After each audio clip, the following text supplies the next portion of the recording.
Taiwan's Budget and Statistic Department released its latest monthly wage report shows there's still a gender pay gap in Taiwan's average wages. What's your take on this?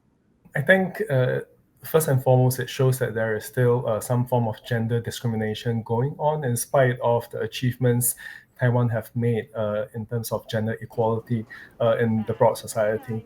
And I think one major reason is that there is a lack of wage transparency, salary transparency, where it's not possible for people to have a good sense of what their counterparts at work are being paid.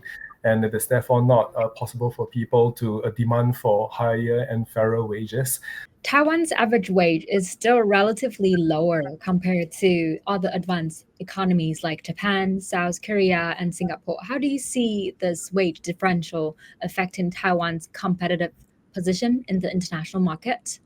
I think when Taiwan looks at the competitiveness of the economy, it doesn't tend to look at it in terms of attracting talent, but in terms of how much it can sell its products and exports to other countries. And therefore, I think the idea among the government policymakers over the last 2 to 3 decades has been that they need to lower wages or suppress wages in order for Taiwan to be competitive.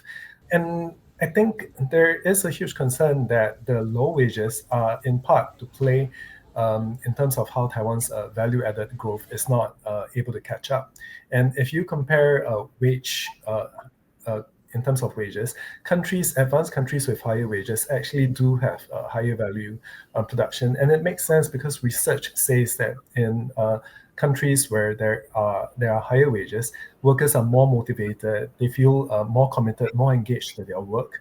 They are willing to think of ways to innovate, to help the company innovate and build higher value, higher innovation, and higher priced products that can allow them to sell at higher profits.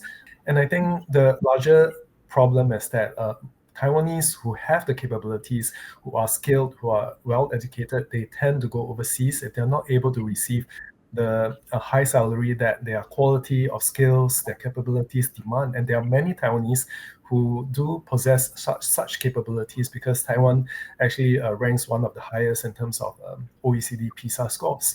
So we are losing a huge amount of Taiwanese talent who could stay in Taiwan, as well as foreign talent who can come into Taiwan. While Taiwan has seen an increase in average wages by over 3% year on year, inflation has also eroded the real purchasing power of salaries. In your opinion, where do you see Taiwan's wages heading in the long term? And are we on a positive trajectory?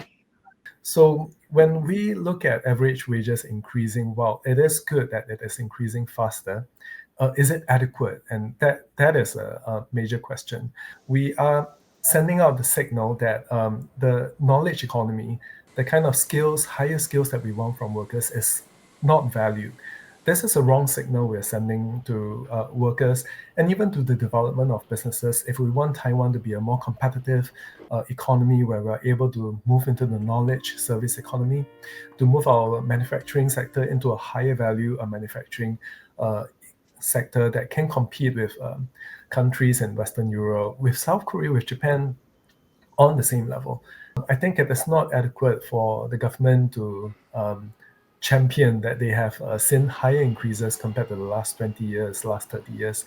They need to be able to find meaning and value in how the wage increases actually feed back into the inflation, into the cost of living pressures of individuals, as well as how it can transform Taiwan beyond just looking at the low-cost economy, but moving Taiwan into a more expansionary phase.